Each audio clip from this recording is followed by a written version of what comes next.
뉴트럴라이트 창시자는 칼 렘보그라는 분이십니다. 이분이 이제 1920년도에 중국의 이제 유제품 이제 대리점을 하시면서 이제 넘어가셨다가 중화혁명 시기에 이제 이렇게 그 외국인들을 이렇게 한 곳에 이제 몰려놓게 된 거죠. 이제 그렇게 됐었는데 중국에 가서 그런 중국 이제 이 동양의 농법에 대한 관심을 굉장히 많이 가졌었고, 그리고 이제 그 이 나이 뭐죠, 부자인 사람들은 하얀 쌀밥 고깃국을 많이 먹는 대신에 굉장히 각기병이 많이 걸리는 걸 봤고요. 그리고 이제 농민들, 이제 가난한 사람들은 신선한 야채, 채소를 먹으면서 건강한 삶을 영위한 걸 보면서 아, 그 식물에게 뭐가 있나 보다라는 생각을 갖고 있었고, 그 형병기 때 이 이제 외국인들을 한 곳에 있을 때 굉장히 이제 그 생명의 위협을 받는 중에 그 식물들을 갈아서 같이 이제 야채 스프를 먹으면서 그러면서 이제 생명을 구하고, 그리고 어렵게 다시 이제 미국으로 돌아와서 식물 영양소에 대한 관심을 갖게 된 거죠.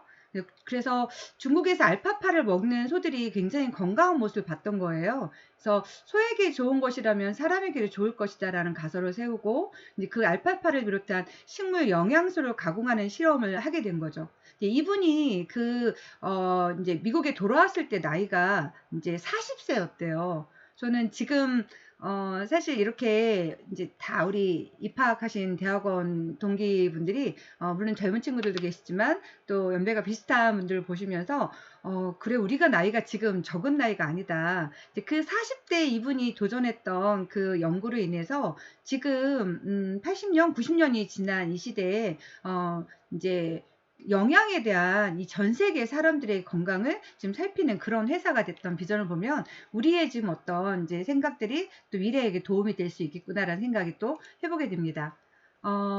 인간을 자연의 일부로 생각하다, 자연에서 분해할 수 없는 것이라면 몸 안에서도 분해할 수 없다라는 말씀을 하셨어요. 그래서 이 지구에 보면은 이제 존재하는 게 이제 생산자를 우리 식물로 보고요. 이제 소비자를 동물로 봅니다. 인간도 이제 동물의 가치에서 소비자로 볼 수 있는 거고요. 이 지구의 또 하나의 이제 자연의 일부가 이제 분해자가 있는 거죠. 그래서 아까 이제 동해등해 같은 경우는 분해자 역할을 또 해주는 것 같아요. 그런데 이 자연에서 분해할 수 없는 것이라면 몸 안에서 분해할 수 없다라는 그 생각은 굉장히 정말 선구적인 생각이었던 것 같습니다. 그래서 지금 이제 건강을 회복하려고 이렇게 보면은 우리가 먹는 음식 앞에는 밥상을 바꾸기 시작하잖아요. 그죠? 그래서 이렇게 인스턴트 식품이나 이런 것들을 오랫동안 먹으신 그런 사람들이 결국에 건강을 잃어가는 모습을 보고요. 내가 다시 나의 몸을 그 자연의 일부로 생각해서 내 먹거리를 바꾸면서 건강을 회복하는 경우를 너무 많이 볼 수 있거든요. 그래서 결국 내가 건강해지기 위해서 먹는 어떤 건강보조 식품이 자연 물질이어야 된다라는 생각들을 처음부터 하고 그걸 지키고 있는 거죠. 더 중요한 생각은 어떠한 식물을 재배하는 것보다 더 중요한 건 어떤 땅에서 자라게 하는지가 더 중요하다라는 이야기를 해주셨어요.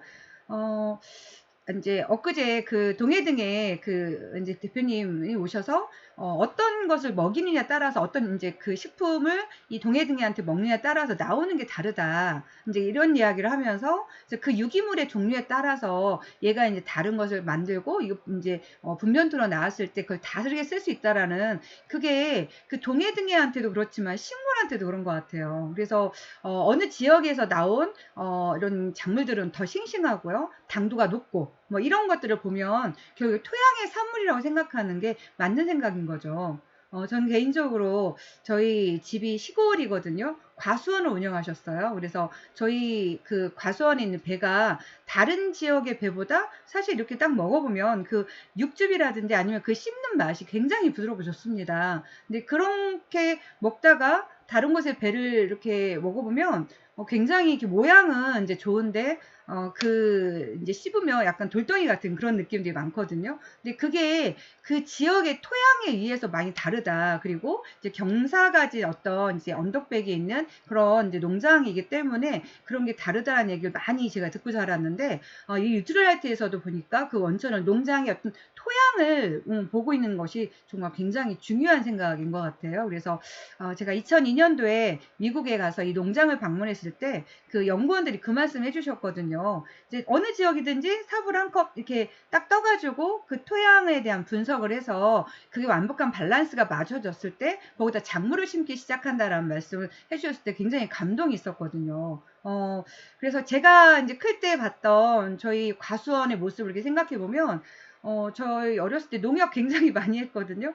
그래서 주말 되면은 아버님이 막 이렇게 이제 농약 하시면 그 줄도 이렇게 시골 자라면서 다 그렇죠. 그죠? 줄 잡아가지고 이렇게 도와드리고 했던 기억이 있었는데, 이 광활한 농장을 어떻게 이렇게 유기농으로 유지할 수 있을까? 정말 대단한 것 같습니다. 이제 농장을 보면은 아까 토양도 굉장히 중요하지만 이 이제 기후에 따라서도 식물 자라는 식물이 굉장히 달라요. 네, 르툴라이트는 이제 농장을 스스로 가지고 있고 그리고 이 농장은 위도가 다른 농장들을 가지고 있습니다. 그래서 워싱턴주 같은 경우에는 약간 추운 지대인데 허브 농장을 가지고 있고요. 그 다음에 캘리포니아 이제 농장 같은 경우에는 농업 연구소를 가지고 있고 과거에는 이제 처음 시작했던 데가 이 캘리포니아에서 르툴라이트가 먼저 시작을 했었는데 이제 최근에는 이 주변 지역이 자꾸 이제 도심으로 바뀌면서 사실 제가 이 농장 저는 이제 방문했던 농장이 캘리포니아였었거든요. 근데 갔을 때 거의 1시간을 넘게 이 사막지대를 막 달려서 가는 거예요. 그러면서 딱 갔을 때 그 주변이 다 사막인데 그 농장은요 아름드리 나무가 있었어요. 거의 70년 동안 키운 나무들 뭐 이렇게 있으니까 농장이 굉장히 이렇게 풍성하더라고요. 근데 이 농장 이렇게 사막지대 안에 이런 농장이 존재할 수 있나라고 이런 생각을 해봤었는데 그때 그 얘기를 하더라고요. 캘리포니아는 영화 산업이 굉장히 발달되어 있습니다. 그래서 우리 알고 있는 헐리우드라든지 뭐 이런 것들도 그쪽에 가까이 있고요. 이제 영화 세트장이 굉장히 많이 있습니다. 그래서 유니버셜 스튜디오도 같이 연계해서 같이 이제 방문을 한 적이 있었는데 영화를 찍을 때 이제 비가 오는 거는 연출이 가능하대요. 이렇게 이제 뿌려서 태풍이 오고 막 이런 거는 물을 뿌려서 가능한데 이 화창한 날씨는 이거는 연출이 불가능하답니다. 그래서 이곳이 사막지대이기 때문에 화창한 날씨에다가 이제 그 비를 뿌리는 연출 뭐 이런 영화를 찍는 세트장이 많다고 그러더라고요. 근데 이 농장도 마찬가지로 이 농장에도 이 물은 사람이 조절할 수 있다라는 거죠. 그래서 그 깊이 120m 아래에 있는 관계수로를 물을 끌어다가 이 스프링클러로 이거를 조절해 주면서 물 조절을 하고 있는 모습을 봤었거든요. 그래서 그 수질 연구를 계속 하고 있는데 이제 최근에 이 주변에서 굉장히 멀리 떨어져 있는 그 지역에서 약간의 어떤 수질 오염이 발견돼서 이 농장을 이제 그만 운영하기로 딱 결정을 지었다고 얘기하더라고요. 되게 놀라운 네. 이제 한국에서는 생각하기 좀 어려운 그런 이제 그런 농법을 얘네가 지키고 있구나라는 생각을 해봤습니다. 자, 그리고 이제 좀 내려와서 보면은 멕시코에 엘 페타칼 농장이 있고요. 또 브라질에 보면은 열대 우림의 우바자라 농장이 있습니다. 그래서 총 면적이 굉장히 큰 농장을 직접 가지고 있고요. 또 중국의 우시라는 지역에 가서 또 이제 식물 연구소를 갖고 있습니다. 이제 농장을 하나씩 보면 이 아까 생태 농법이란 거를 얘기할 때 얘네들이 농장 선택할 때 굉장히 다른 어떤 기준을 가지고 농장을 선택했더라고요. 이제 허브 농장으로 이 워싱턴주에 있는 이 농장은 주변이 화산지대입니다. 그래서 화산토는 미네랄이 굉장히 풍성하대요. 그래서 화산재가 이렇게 깔려 있고 그리고 이제 그 약간 추운 온도 그 유지할 수 있는 그런 곳인 거죠. 그래서 크기를 보니까 사실 우리 집 질 때 한 100평만 있어도 좋잖아요. 그쵸? 그런데 여기 보니까 85만 6,600평이라는 이제 700에이커라는 그 평이 1에이커가 약 1223평 정도가 되더라고요. 굉장히 큰 거죠. 그래서 미국에 가면 놀랬던 게 이것도 크네 땅이 그런 생각을 정말 많이 했던 것 같아요. 그래서 이곳에 자라는 이제 이 지금 보이는 꽃이 에키너시아라고 얘기하는 허브거든요. 화장품이라든지 뭐 이런 것에 굉장히 많이 사용되는 그런 제품들인데 이런 허브는 이제 기후라든지 온도라든지 어떤 토양의 그 미네랄 농도에 따라서 자라나는 그 원료 식물이 특성이 굉장히 달라진답니다. 그래서 그거를 잘 갖고 있고 그런 농장을 이제 갖고 있고요. 그 다음에 멕시코에 보면 엘페타칼이라는 농장을 갖고 있습니다. 여기도 보니까 7개의 화산으로 둘러싸인 곳이죠. 그래서 이 농장이 굉장히 예전에는 이 토양이 농사가 짓기 어려운 이 아메리카 지역 자체가 이제 총균세라는 책을 읽어보니까 그런 내용들이 나오더라고요. 왜 이 유럽보다 이쪽 이렇게 광활한 비옥한 토양에도 불구하고 왜 이렇게 농사짓기가 늦게 발달이 되었을까라는 그런 이야기 주제로 이렇게 글이 쭉 나오는데 거기서 그런 얘기가 나오더라고요. 이 땅이 되게 단단하고 뿌리 같은 게 이렇게 단단하게 들어있어서 그때의 어떤 사람들이 어떤 일일이 다 이렇게 경작하지 않으면 이게 어려운 거죠. 이제 그렇기 때문에 예전에 선사시대부터 사람들이 이제 이거 정착해 농사 짓기는 너무 어려운 땅이었었대요. 근데 지금 이 지역은 그쵸 그런 전문적인 이런 뭐랄까 농기계라든지 이런 것들이 도움을 받아서 더 그 천연의 토양을 유지할 수 있는 또 그런 강력한 그런 토양으로 유지가 될 수 있었던 것 같아요. 이것도 보니까 약 171만 3천 평 정도의 그런 이제 농장을 직접 가지고 있고요. 처음에 이 알파파가 가장 주요 농작물이 이고 나오는 게 이제 알파파나 물냉이 같은 경우, 아니면 감귤류라든지 마리골드 정도를 이곳에 농사를 이제 지어내고 있는데, 특히 마리골드 같은 경우에는 이제 뒤에서도 보이겠지만, 이제 그 작물들이 해충들이 이 마리골드의 향을 굉장히 싫어한답니다. 그래서 이 해충을 죽이는 우리는 제초제를 뿌려서 이렇게 하죠. 저희는 개인적으로 이제 5월달 첫 주가 되면 친정에 이렇게 이제 시골에 가서 고추 심는 효도를 하고 있어요. 그래서 저희 칠남매가 되는데 이제 모여서 형제들 이렇게 같이 모임도 갖고 있고 이렇게 고추도 같이 심고 이런 거를 하는 모임을 갖고 있는데, 그때 기본적으로 그 조그만 텃밭에서 고추를 심는데도 제초제를 뿌리고 난 다음에 비닐시트를 이렇게 덮거든요. 그리고 이제 뭐죠? 이제 뭐라 하죠? 고추 묘를 갖다 하나씩 이렇게 꽂아 놓고 그리고 나서 물로 이렇게 쭉 이제 나눠주고 이러면서 이제 심는 과정이 있는데, 그때 이 비닐을 이제 풀이 나지 말으라고 이렇게 씌워주는 그 안에 제초제를 뿌리지 않고서는 안에 비료하고 제초제를 섞어서 이렇게 뿌려주거든요. 근데 그런 것들을 하지 않고 이 광활한 땅에서 그 자연의 이런 순리대로 이렇게 농사를 짓고 있는 게 이제 굉장히 강점인 것 같아요. 자, 그리고 이제 또 한 곳은 이제 라틴의 대지에서 생태계 농법을 실천하는 우바자라 농장이라고 얘기해 주는데, 이것도 약 500만 평 정도 되거든요. 여기 농장을 보면은 신기한 게 지금 여기가 동글동글 되어 있잖아요. 이게 이 기계들이 작물들을 이렇게 수확하고 난 다음에 이 안으로 이게 오는 동선을 생각한 거라고 얘기하더라고요. 그래서 바깥에서 안쪽으로 몰리면 전체가 다 같은 시간대에 수확을 이제 뭐죠? 이 농작물을 같이 수확을 해서 도달한 시간을 단축시킬 수 있답니다. 그래서 이 농장도 그렇게 구성을 해놨더라고요. 그래서 이제 브라질은 이제 열대 우림 지역이기 때문에 아마존에 굉장히 가깝거든요. 그래서 이제 망고나 뭐 파인애플, 코코넛 이런 종류들, 특히나 이제 아세로라 체리를 갖다가 전 세계 생산량의 95%를 이곳에서 이제 농사를 짓고 있대요. 그래서 어떻게 농사를 짓고 있는지에 대한 걸 한번 다시 같이 이제 한번 보시면 좋겠어요. 그리고 아까 이제 말씀드렸던 리틀레트 농업연구소. 아까 트라울 레이크라는 그 농장이 이제는 이제 폐쇄가 되었고, 이제 농업연구소로만 이제 진행이 되고 있습니다. 여기를 가보니까 이곳이 이제 저희가 방문했을 때 보면 직원들을 위해서 이렇게 화이트 칼라 있는 그런 샐러드 바를 그대로 운영을 해줘요. 이 속에서 농사했던 그런 야채 채소들을 갖다가 이제 직원들한테 그대로 복지로 이렇게 제공을 해주더라고요. 그리고 이제 놀라웠던 게 이렇게 이곳 생산하는 좋은 제품들을 이렇게 다 바구니에 담아 있어요. 그래서 내가 오늘 좀 피곤해 그러면 그걸 하나 이렇게 집어서 누구나 다 이렇게 먹을 수 있게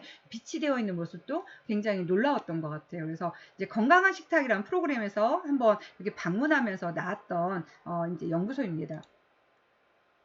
그리고 이제 중국에 있는 이제 식물 연구소인데, 이곳에서 보니까, 류틀라이트는 이제 약 13,000종의 식물에 대한 그런 이제 그 게놈 연구가 다 끝나 있습니다. 그래서 식물 문서를, 그러니까 빅데이터를 갖고 있는 회사인 것 같아요. 그래서 처음에 어떤 제품을 딱 개발하려고 딱 하면 이 건강에 필요한 어떤 유용한 식물이 뭐지라는 걸 그 문서를 뒤지는 일부터 먼저 한다고 하더라고요. 그게 이제 스크리닝 기법이라고 얘기하면서 각각의 이제 유효한 성분들을 먼저 이제 논문을 통해서 다 이제 알아내고, 그리고 난 다음에 그 녹물들을 가지고 이제 핑거프린팅이라는 걸 그 기법을 통해서 여기에 녹아져 있는 유용한 성분들을 같이 검출하고 이 성분과 성분을 갖다가 이제 충돌을 하는지 그게 인체에 들어와서 어떤 역할을 하는지에 대한 그 연구를 시작하는 곳인데 특히 이 우시 같은 경우에는 여기가 진시황이 묻혀 있는 진시황 무덤이 있는 곳이래요. 그래서 이제 이 지역만큼은 그러니까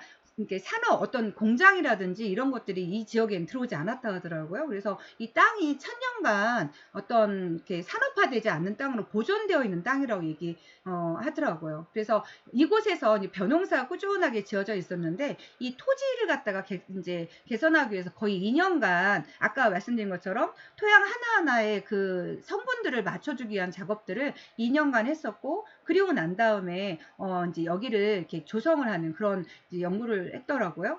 제가 보기에 그때 제가 기억에 남는 게 국화에 대한 이야기를 했었어요. 국화가 전 세계에서 이렇게 있는 그 국화종이 약 240종 정도가 된대요. 근데 그 중에서 어떤 한 종이 굉장히 유용한 성분이 많았고 그게 이제 이파리에는 어떤 유용한 성분이 있고 또 줄기에는 뭐가 있고 뿌리에는 뭐가 있고 이런 것들이 다 이렇게 특허가 나와 있으면서 이렇게 이제 게시되어 있는 걸 보고 대단하다라는 생각을 했었고 이곳에서 이제 중국은 한의학이 굉장히 또 약재가 발달되어 있잖아요. 그래서 그런 약재들이 우리 몸에 어떻게 좋은지에 대한 걸 중국 정부하고 이 르툴라이트 사하고 같이 이제 이렇게 국책 사업으로 해서 그런 한약을 이렇게 과학화로 다 검증시켜내는 연구를 이곳에서 또 하고 있습니다. 그리고 이제 이렇게 4개 이제 농장을 직접 가지고 있는데 또 한 가지 이 회사가 하고 있는 굉장히 중요한 어떤 제도가 있었는데 그게 뭐였냐면 뉴트리서트라는 제도였었어요. 그래서 원료에 대한 굉장히 중요한 것을 이렇게 찾아내는 과정들인 거죠. 그래서 원료 식물에 대한 거, 그리고 이제 분석 증명서에 대한 거, 원료가 이제 테스트하는 거, 그리고 정기적인 감사를 통해서 품질을 그대로 유지하면서 이런 것들을 이제 바깥에서 가져오는 거죠. 그러니까 직접 가지고 있지 않은 농장, 왜냐면은 특이한 어떤 기후에서만 자라는 그런 농작물들이 있대요. 근데 그거를 다 농장을 가져올 수가 없으니까 이제 파트너십을 갖고 그 농장들을 하고 있는데 그냥 그걸 이제 어떤 원료들을 사오는 게 아니라 여기에서 해준 어떤 기준에 맞춰서 계속 감사를 통해 가지고 해오는 거죠. 그래서 한국에서도 이제 이 아메이에서 나오는 차가 보성녹차라는 차가 있어요. 근데 그 차를 해주는 그 농장에 있는 보성에 있는 농장인데 그 분들이 굉장히 어려워하시는 게 농사 짓는 게 어려운 게 아니라 이 본사에서 계속 나와서 품질 관리해 주는 게 너무 어렵다라는 얘기를 하시는 걸 제가 들은 적이 있었거든요. 근데 그렇게 굉장히 엄격하게 원료 식물들에 대한 거 아까 토양부터 시작해서 재배하는 과정에 혹시나 이제 유해한 성분들이 들어갔을까 이런 것들을 철저하게 해주는 자체만의 이제 그 농사 기준인 거죠. 리트리 서트라는 제도를 가지고 있습니다. 이제 지금부터 말씀드릴 건 이 농장들을 그럼 어떻게 이제 이렇게 운영하고 있을까 보니까 이제 자연을 재배하다 생태계 농법이란 이야기로 이제 하고 있는데요. 생태계 농법을 이해하려면 한 가지 먼저 이렇게 이해해야 되는 게 우리 질소의 순환에 대한 이야기를 먼저 좀 이해하면 되게 도움이 많이 될 것 같아요. 그래서 제가 유튜브에서 이제 중학교 과학 내용을 잠깐 한번 봤습니다. 이제 우리 공기 중에는 이제 산소도 있고, 그 다음에 이산화탄소도 있고, 그 다음에 질소도 있습니다. 근데 이 질소는요, 굉장히 공기 중에 가장 많이 갖고 있거든요. 78%라는 이 양을 가지고 있는데 이 농작물이라든지 사람이 이 질소를 직접 끌어와서 쓸 수는 없어요. 그래서 이게 얼마나 단단하게 결합이 되어 있냐면 3중 구조로 이게 되어 있어요. 이 3중 구조로 되어 있다라는 거는 잘 쪼개지지 않고 반응을 하지 않는다는 거거든요. 그 상태에 있을 때는 끌어올 수가 없습니다. 근데 이거를 근데 자연에서는 굉장히 중요해요. 우리는 단백질이란 걸 우리 생명에서 가장 중요하잖아요. 그죠? 그래서 식물들도 그렇고 사람도 이 단백질을 섭취를 해줘야 되는데 그게 이제 질소를 통해서 들어오게 됩니다. 그런데 이게 번개가 치는 에너지가 있어야지 질소가 깨진다는 거예요. 그런데 이거를 이제 우리가 농업혁명이라고 얘기하는 게 질소를 끊어놓는 그런 걸 발견한 그 순간부터 우리한테 이제 합성비료라는 게 나왔고 합성비료가 나오기 시작하면서 우리는 농업혁명을 통해서 굉장히 상품화된 우수한 작물들을 먹을 수 있는 상태가 된 거죠. 그런데 자연에서는 이 질소가 어떻게 순환하는지 한번 잠깐 같이 영상을 통해서 보도록 하겠습니다.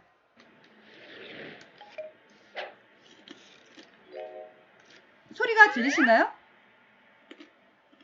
안 들리시나요? 아, 네. 잠시만요.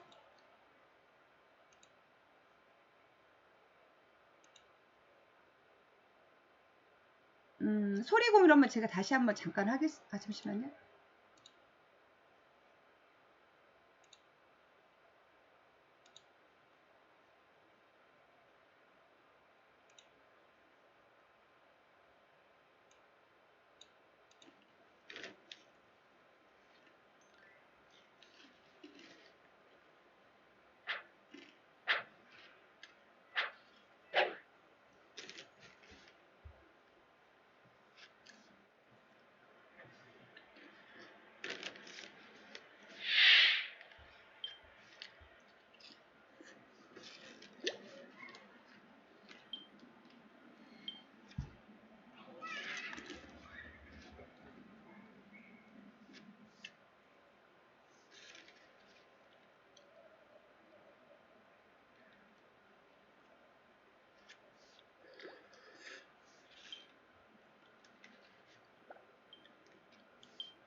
네, 간단한 영상인데 좀 이해가 되시나요? 공기 중에 있는 이 질소를 못 들어가죠. 그런데 이제 결국 뿌리 속에 있는 뿌리옥 박테리아가 어, 자, 뿌리오 박테리아가 이거를 분해를 시켜서 그거를 물과 수분이 만났을 때 빨아들여서 작물이 자라게 된다는 과정이에요. 근데 이 질소를 이렇게 어렵게 자연에서 얻어야 되니까 사실 자연 상태로 작물을 키우게 되면 우리는 이 수확물을 조금밖에 못 가져가게 되는 거죠. 그런데 우리가 이제 질소 비료의 주성분이 다 질소거든요. 그래서 이 질소라는 걸 비료를 가지고 뿌리게 되면은 굉장히 튼실한 이제 작물들이 나오게 되는 거죠. 근데 이것이 너무 질소가 과하게 되면 오히려 토양이 산성화가 됩니다. 이런 과정을 통해서 이제 작물을 재배하는 게 아니라 이제 이 뉴트럴라이트는 어떤 식으로 재배를 하는지 한번 보도록 하겠습니다. 보니까 공기 중에 질소를 땅속으로 불어넣는 유일하진 않지만 가장 많이 해주는 그 작물이 콩가식물이래요. 그래서 콩가식물 옛날에 콩밭 찌끄러기라고 혹시 들어보셨나요? 콩을 심은 그 사이사이에다가 이렇게 얼갈이 배추를 심어 놓잖아요. 그러면 이 배추가 굉장히 달짝지근하고 맛있습니다. 그래서 얼갈이 배추를 가지고 겉절이나 이제 충청도는 겉절이 잘해 먹잖아요. 그런 것들을 해 먹었을 때 굉장히 그 달콤한 맛이 나오거든요. 그래서 그 이유가 알고 보니까 거기 토양에는 굉장히 단백질 질소가 풍성하게 들어있는 토양을 갖고 있는 거죠. 그래서 이 콩가식물을 밭에다가 심어서 식물을 재배에 필수 불가결한 질소를 땅속 우러넣는 작업을 합니다. 그 콩을 쫙 심고 난 다음에 이걸 다 갈아 엎는 거예요. 갈아 엎어주고요. 그리고 난 다음에 지렁이를 풀어서 밭을 정리한다겠어요. 자, 여기서 보면 엊그저께 비가 왔을 때 이렇게 보니까 지렁이가 비 오면은 수분이 너무 많으면 얘네가 못 있으니까 기어 나오는 거 아시죠? 비 오면 다 뭐 아스팔트 위로 나오잖아요. 근데 제 차 앞에 막 진짜 이렇게 손바닥만 길이에 지렁이가 나와 있는 거예요. 제가 얼마나 기절을 할 뻔했는지 그걸 보면 제가 왜 나왔다냐 이러면서 놀랐거든요. 근데 이 이제 우리 같이 온난한 지대에 있는 지렁이들은요 주로 운동을 수평 이동을 합니다. 그래서 깊이 있게 들어가질 않아요. 다 이렇게 이제 땅의 이 표면 지역에 살고 있거든요. 그런데 이 사막의 지렁이들은 이 운동을 수직 운동을 한대요. 그래서 굉장히 깊이까지 파고들어서 이 땅을 이렇게 얼그럽게 뭐죠? 성벽에 만들어져서 이 작물들이 뿌리 내리기 굉장히 좋은 상태로 만들어준다는 거죠. 그래서 이 지렁이를, 이집트 지렁이를 갖다가 도입해서 이제 토양을 같이 만들어주고 있고요. 이제 세 번째는 자연 퇴비를 만듭니다. 아까 콩가식물에 태양열을 내리쳐서 물을 줘서 이제 얘들이 이걸 반복하며 키우잖아요. 그리고 난 다음에 이곳에다가 플라스틱 시트를 씌웁니다. 아니, 너네 저기 생태 농법을 한다면서 왜 거기에다가 플라스틱 시트를 덮니? 이렇게 할 수 있잖아요. 근데 이 플라스틱은 여러분 전분으로 만든 이렇게 우리 이쑤시개 같은 거 보시죠? 이도 플라스틱이거든요. 옥수수 전분, 감자 전분으로 만든 그런 비닐을 갖다가 씌우게 돼서요. 태양열과 함께 이 수분을 주게 되면 얘네들이 자연적으로 토양에 다시 퇴비로 만들어지는 거죠. 그리고 난 다음에 이제 네 번째 원료 식물을 그 토양에다 심는 거죠. 그리고 나서 이 심을 때 토양에 대한 준비가 되어 있지 않으면 이거를 갖다 하지 않는 거죠. 그리고 다섯 번째, 자연의 섭리로 원료식물을 지킨다고 했습니다. 그래서 감자밭에 보면은 진딧물이 굉장히 많이 삽니다. 이 진딧물의 천적은 무당벌레예요. 그래서 감자밭에는요 무당벌레가 굉장히 많이 날아다니거든요. 시골에서 자라신 분들은 아마 그걸 보신 적 있으실 거예요. 그런데 이 무당벌레를 이 르툴라이트 농장에서 키웁니다. 키워가지고 얘들 풀어놓고요. 잠자리 유충이라든지 매라든지 올빼미들을 갖다가 이 천적을 이용한 농법을 이용하고 있습니다. 이게 가능해? 라고 생각하시죠. 그런데 그게 가능하게 이 생태 순환을 시켜가면서 이거를 키우고 있는 게 너무 대단한 것 같아요. 그리고 가장 영양가가 높은 시기에 수확을 하게 됩니다. 우리는 이제 체리 같은 경우에 보면은 우리가 이제 식탁에 올라올 때 보면 어때? 아주 까맣게 너무 익어서 빨갛다 못해 까만 상태에 됐을 때 우리는 체리를 먹게 되잖아요. 근데 과일이 완숙이 되었을 때는요 이미 그 유용한 비타민이나 이런 것들은요 다 당화가 되어 버립니다. 그래서 먹는 거는 어떤 달콤한 맛은 있지만 이거는 영양소는 이미 다 그 씨앗에 이제 그 영양분이 고루 다 가 있는 상태, 그 상태로 전환되거든요. 그래서 이 육즙에 남아있는 영양소가 풍부한 상태가 되려면은 이것이 푸릇푸릇할 때 영양소가 가장 높은 거죠. 그래서 그 익기 전에 푸릇푸릇할 때 체리는 수확을 하고요. 그리고 알파파 같은 경우에는 그 길이가 높이가 한 1m 정도 자라거든요.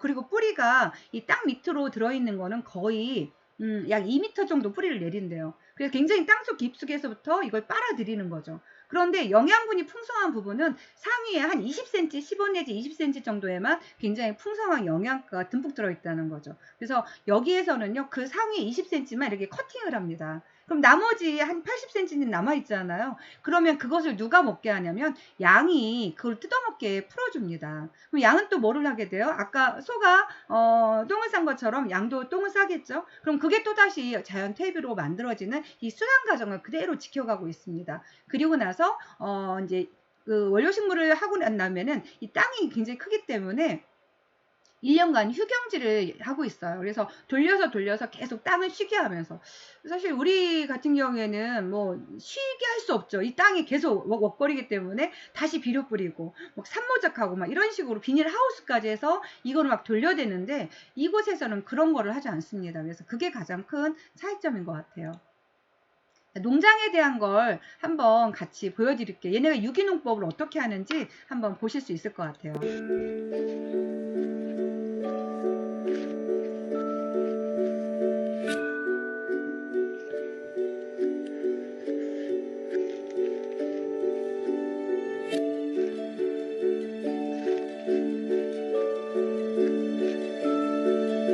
Organic farming is definitely the hardest form of agriculture.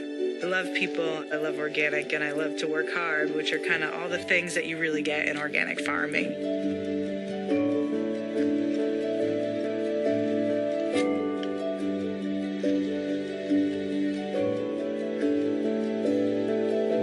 Nutrilite's farming practices incorporate a farming system where we don't use pesticides or herbicides or any synthetic chemicals on the farm. We consider the farm a living organism, so everything that we do to the farm matters. Depending on what crop you're growing is going to depend on where you want to locate that crop. We have farms in Brazil, El Pedical, Mexico, and also 2 different farms in Washington State. They're placed in these different locations because we have different topography and different climates that allow us to grow the best plants for Nutrilite. We get to be involved in each process of growing the plant, harvesting the plant, and eventually sending the plant off for final processing. We We document every step of the process. We call it the birth certificate of the plant. We're using technologies that not a lot of other organic farms are using, such as GPS technology and advanced tractor technologies in order to get cultivation closer to the plant to allow us to reduce the amount of hand weeding. We're working with all natural products. We're living a healthy lifestyle, and we're also creating a sustainable future.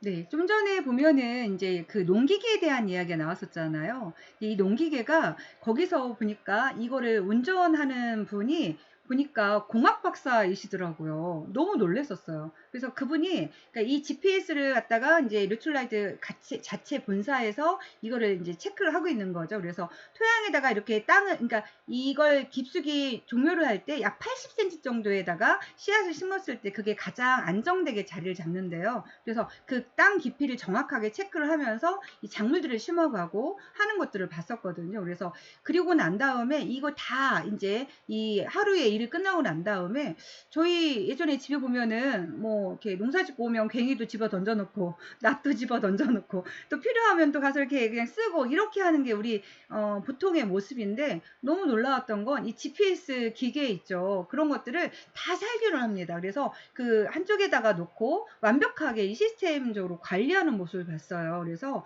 와 대단하다. 이런 것들도 사실 굉장히 감동 있게 봤던 곳이었었어요. 그래서 그냥 이제 이웃집 아저씨가 트랙터 몰고 이제 농사 짓는 이런 게 아니었다는 거죠. 그래서 유기농법을 보면서 이 농장 자체를 자연의 일부의 순환 사이클로 보는 것이 되게 강점이라는 생각이 들었습니다. 네, 또 한 가지는 한번 다시 볼게요.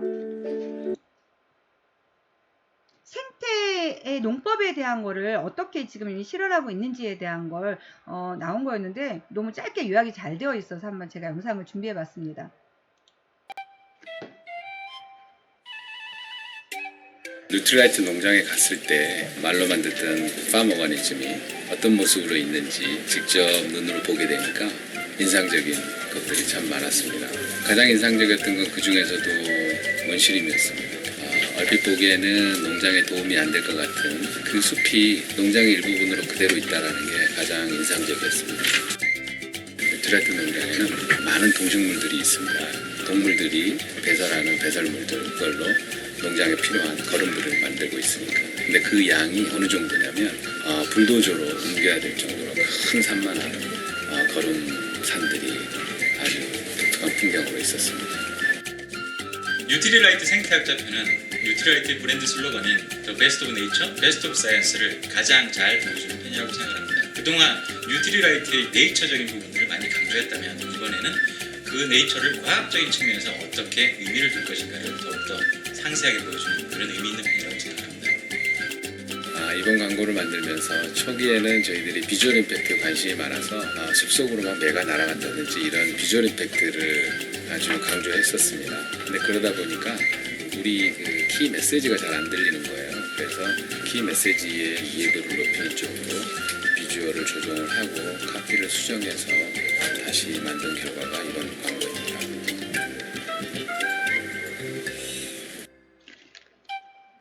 뉴트릴라이트 생태학자들은 왜 농장에 원시림을 남겨뒀을까요? 잡초나 해충까지 그대로 살린 자연 생태계를 유지하기 위해서죠.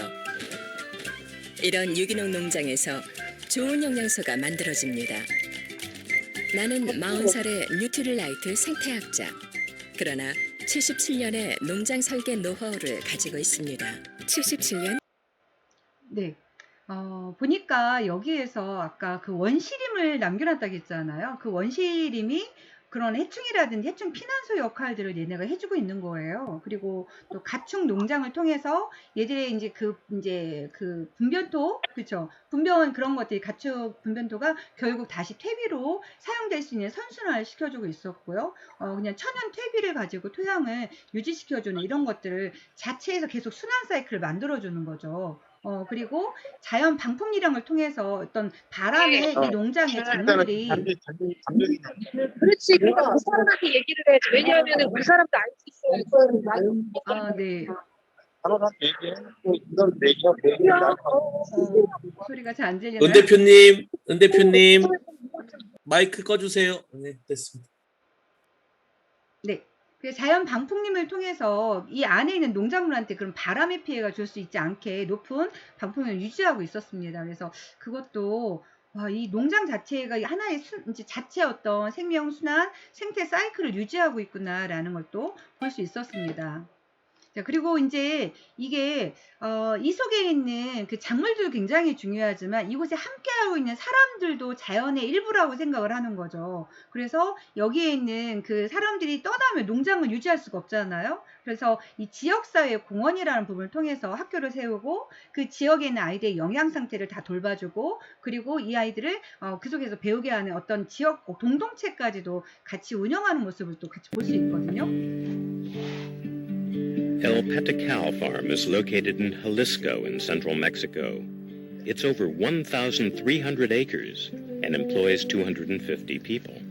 Its main crops include citrus trees, alfalfa, broccoli, parsley, watercress, and spinach. Rodrigo Vargas is the farm development manager. Our most important crop is our citrus trees. These are harvested when the desired compounds and all those great phytonutrients are present in the highest concentration. Then the fruit is washed and it's then diced so that it can be efficiently dehydrated. This stabilizes all these phytonutrients and then it can be milled and turned into a much finer powder, which then goes through extraction. Because of Petecal's temperate weather, alfalfa grows all year round. This means the farmers can harvest the alfalfa when it's at its peak and has the highest concentrations of chlorophyll in its cellulose fibers. Another reason that Petecal can grow healthy crops all year round is its naturally rich soil. Its mineral content is enhanced by a thin layer of ash that's occasionally deposited by a nearby volcano. I find it satisfying to know that we are producing crops without using pesticides, which at the end of the day destroy our health. I feel very grateful to be working with organic crops and to know that they will help towards better health and better quality of life for everyone. When Nutrilite first bought the farm, the local community had no basic amenities, so water and electricity were supplied to each home. People's health was generally poor, so nutritional supplements were given to anyone who needed them, and mothers were advised what food they should give their children. The nearest school was miles away, so classrooms were built and clubs formed to help the children to improve their reading and handwriting.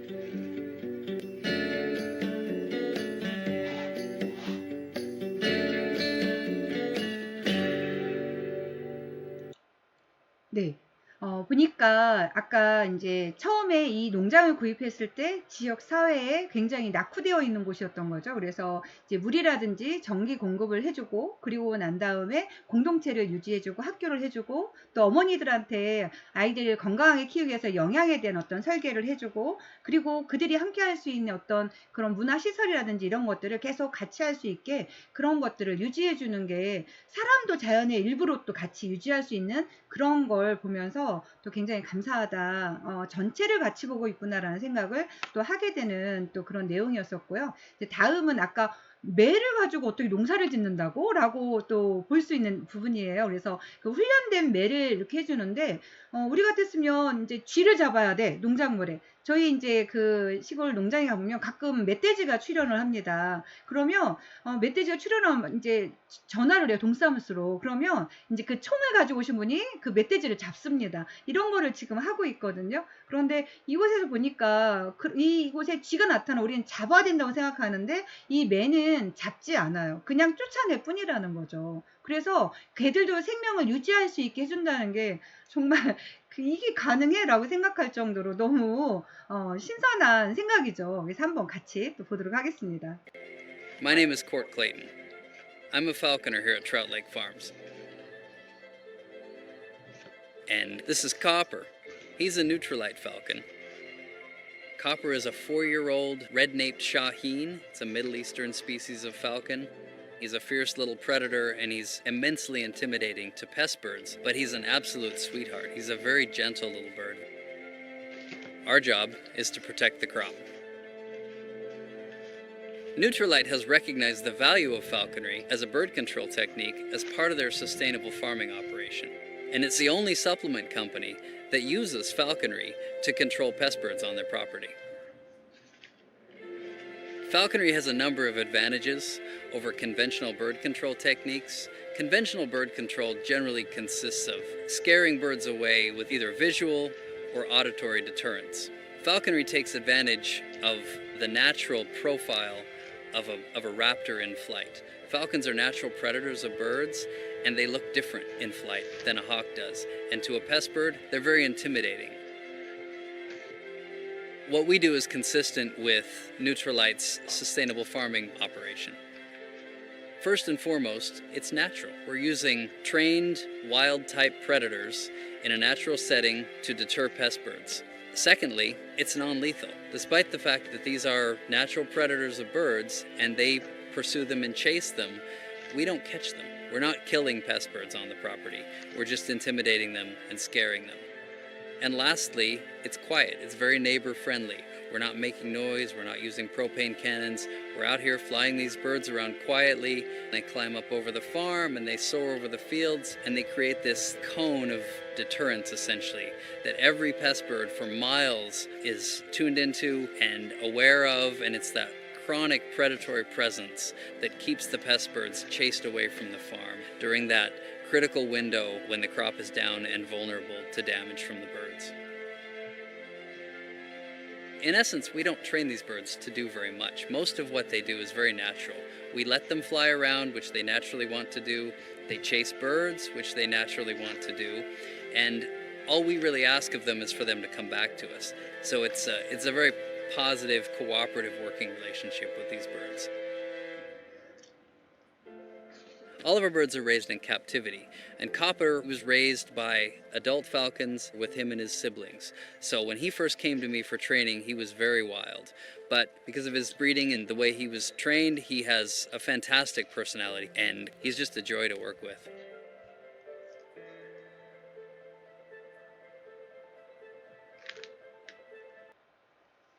네. 조금 전에 나오는 이제 영상의 내용 중에서 지속 가능한 이제 농장을 만들고 있다라고 얘기하죠. 그래서 그 이제 저희도 과수원에서 이렇게 보면 저희 지금 이제 블루베리를 이렇게 지금 작물을 재배하고 계시거든요. 근데 정말 이것들이 예쁘게 익어갈 때쯤 되면 새떼들이 와요. 그래서 그런 이게 이제 뭐랄까 그물망 같은 걸 씌워놓기도 하고 또 이렇게 반짝반짝하는 걸 다 알아가지고 아까 시각적으로 이렇게 해주는 거, 또 가끔 빵 하고 소리 나서 애들이 놀래서 도망갈 수 있게 이런 것들을 해주고 있거든요. 근데 그런 것이 아니고 그냥 그 먹이 사슬의 가장 그 상위 포식자로 매를 인식하게 해서 매를 인식하고 있고 걔가 그냥 돌아다닐 때마다 그냥 여기에서 새떼를 쫓아내는, 하지만 함께 여기를 유지하고 있는 이런 거를, 그리고 이 얘를 또 훈련했을 때 가둬놓고 뭐 이런 게 아니라 그냥 지 습성대로 쫓아다닌 거 하지만 돌아오게끔 훈련시키고 있다라는 게 그게 보면 너무 대단한 것 같아요. 그래서 이런 걸 어떻게 정말 그 시간 동안 옳다고 생각하고 지켜왔을까? 쉽고 편한 게 많잖아요. 근데 그런 것들을 하지 않고 지켜온 게 너무 대단한 것 같아요. 다음 한번. My name is Court Clayton. 아우, 네.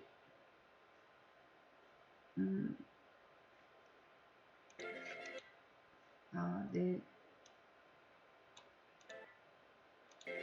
My name is Court Clayton. 네, 잠시만요. I'm a 네. 그러면 어떻게 이 회사가 이 농장의 그게 생태 농법에 대한 이야기를 했었고, 그러면 이렇게 잘 자란 농작물을 가지고 어떻게 이제 제품화를 시키는지 그걸 한번 다시 한번 보도록 하겠습니다. 그래서 첫 번째 했던 게 이제 식물 선정의 과정인 거죠. 아까 여기는 1300여 종의 식물 지문을 갖고 있다고 했었어요. 그래서 그 식물에 대한 데이터를 쭉 갖고 있는 거죠. 그래서 어떤 질병에 뭐가 유용할까라고 생각했을 때 식물 선정을 합니다. 그랬을 때 이 식물들을 이렇게 그거를 해보면은 핑거프린트에서 이 식물 속에 녹아있는 영양소들을 다 분석을 하게 된다는 거죠. 그래서 여기에 유용한 성분이라든지 성분의 조합을 찾아내는 단계를 합니다. 이게 스크리닝 기법이라고 얘기를 합니다. 자, 그걸 어떻게 하는지 잠깐 영상을 볼게요.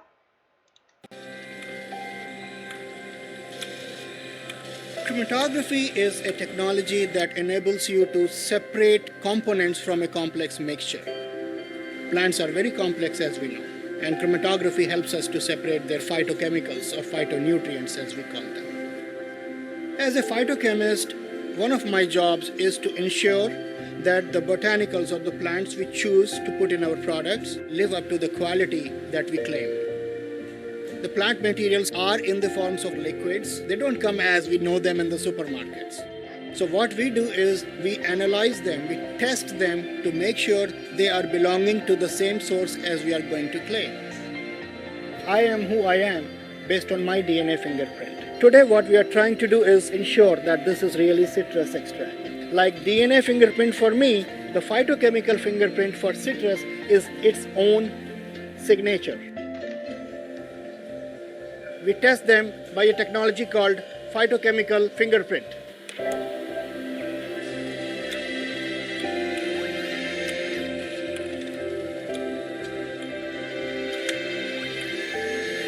Over time, plants change in their constituents when grown under different conditions, when harvested at different conditions, when extracted at different conditions. People like us ensure that you are using the plant for its benefit and you want to keep the quality consistent right from the fresh stage of the plant to the process stage. My name is Amit Chandra and I'm a scientist for Amway.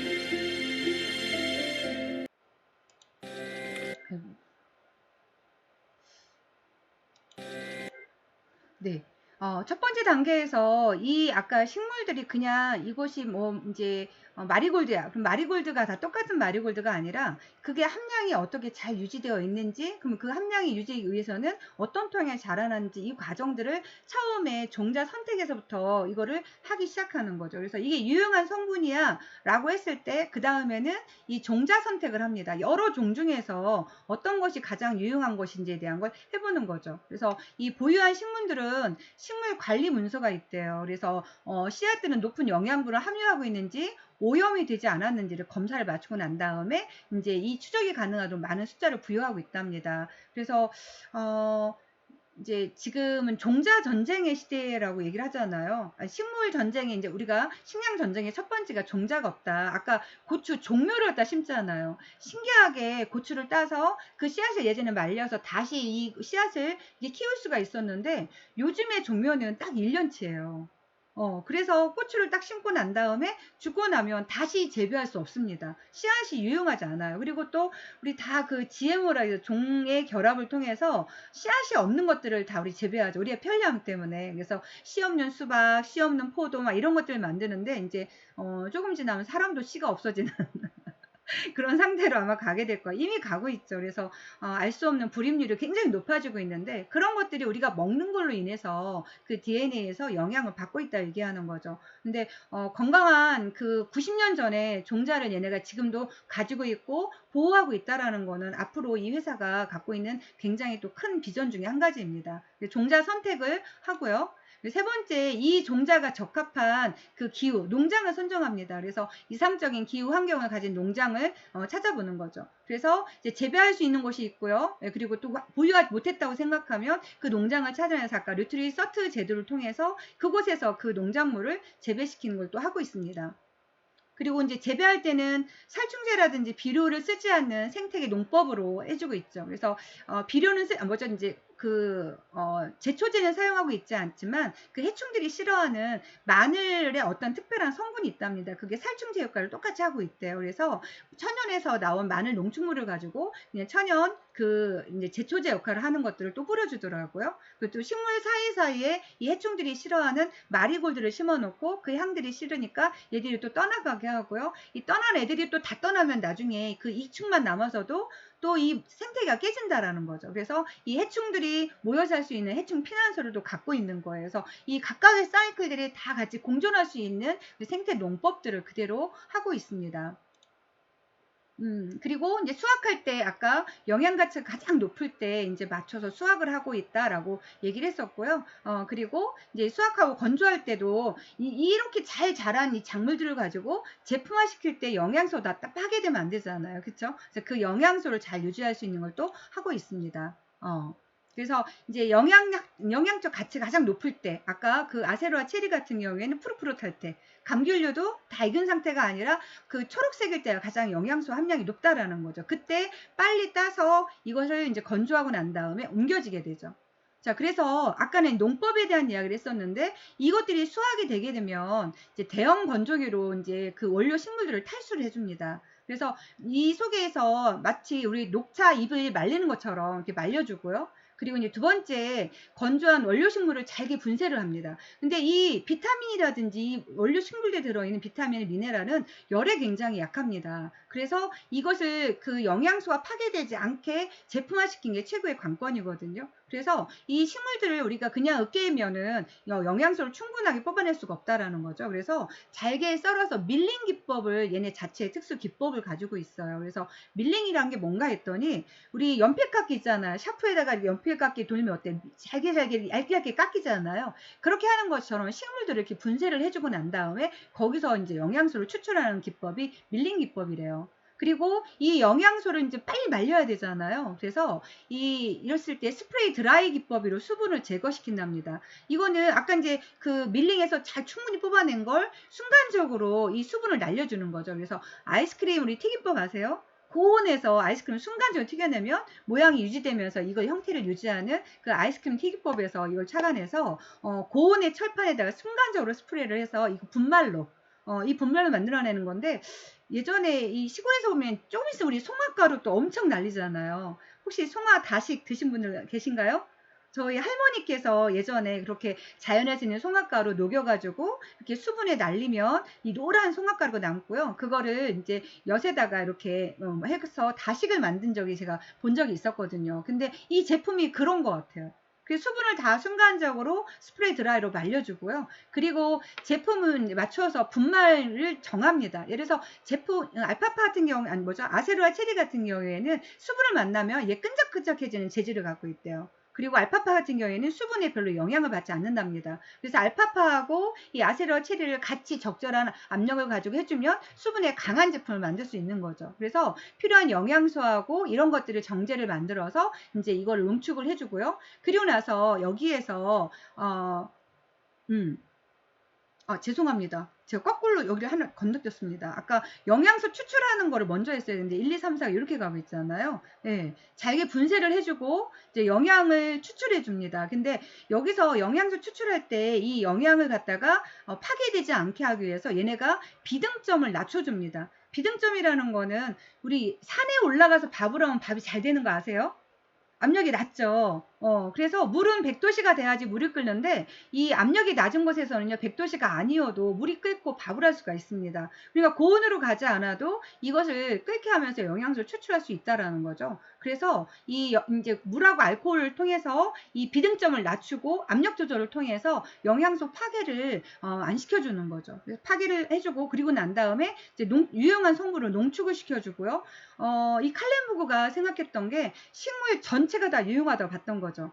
지금은 우리가 얘기하기는 6대 영양소 말고도 우리 파이토케미칼 얘기를 많이 하잖아요. 토마토에서는 라이코펜이라는 성분이 남성의 전립선은 굉장히 유용합니다. 근데 이런 식물 내재 영양소에 대한 거를 이제 예전에는 몰랐었죠. 그런데 그러기 때문에 귤에선 비타민 C만 뽑아낸 추출하는 요법을 사용했었는데 뉴트릴라이트는 농축을 시켜줍니다. 여러분 귤 드실 때 어떻게 드세요? 귤에 하얀 이렇게 줄기 있잖아요. 그죠? 우리 줄기 하나하나 다 떼고 먹죠.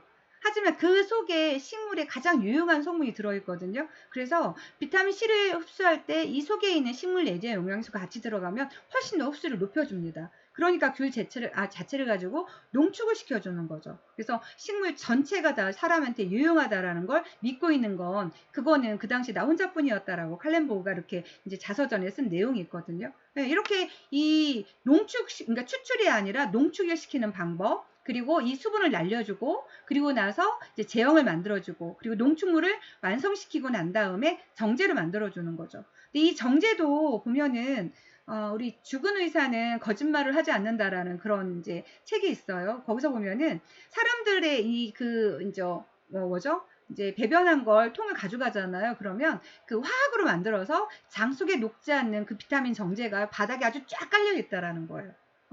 그런데 제가 이제 연구소에 방문했을 때 그때 뭐라고 그 연구원이 말하는 거 봤었냐면, 정제가 들어갔을 때 15분 내에 이게 위에서 분해가 돼야지 몸에 흡수가 될 수 있다라는 거죠. 근데 거기서 그거를 분해시키지 못하면 그냥 이렇게 장을 통해서 이렇게 결국엔 똥으로 그냥 나오게 되는 거거든요. 그래서 우리가 녹지 않은 그 비타민제를 너무 많이 먹고 있다라는 걸 거기서 그게 나온 내용을 봤었는데, 그런 것처럼 적절한 강도, 이 정제가 의사 안에 녹을 수 있는 그런 강도, 그래서 15분이라는 그 시간에 녹아야 된다. 그래서 강도를 조정하고 있다라는 연구원의 브리핑을 들은 걸 제가 기억을 하고 있습니다. 그래서 이렇게 해서 정제가 나옵니다. 그래서 아까 영양소를 지키는 열처리 비법에서 아까 비등점을 낮추는 방법, 그리고 이제 이 영양소가 들어가서 또 이제 그 고온 처리에서 아까 스프레이 드라이로 영양소를 지키는 방법. 그 다음에 또 이 속에서 아까 맞추는 거, 형상, 성질이라든지 점도를 맞춰서 압력을 세밀하게 설정하는 그게 또 기술력이라고 또 이야기가 나옵니다. 자, 이렇게 농축한 거에 대한 걸 식물의 영양학적 가치를 보존할 수 있는 것이 이 회사의 최고의 강점인 거고요. 이거를 그대로 사람이 먹었을 때 사람이 건강할 수 있다고 보는 거죠. 그리고 이제 제품 전반을 걸쳐서 제품당 200회 이상의 분석이 이루어지고 있대요. 그래서 1년에 보통 제품에 대한 품질 검사가 거의 50만 회가 이루어진다고 합니다. 그래서 사실 제가 이 제품을 정확하게 가서 보고 그리고 난 다음에 제품을 보니까 감사하더라고요.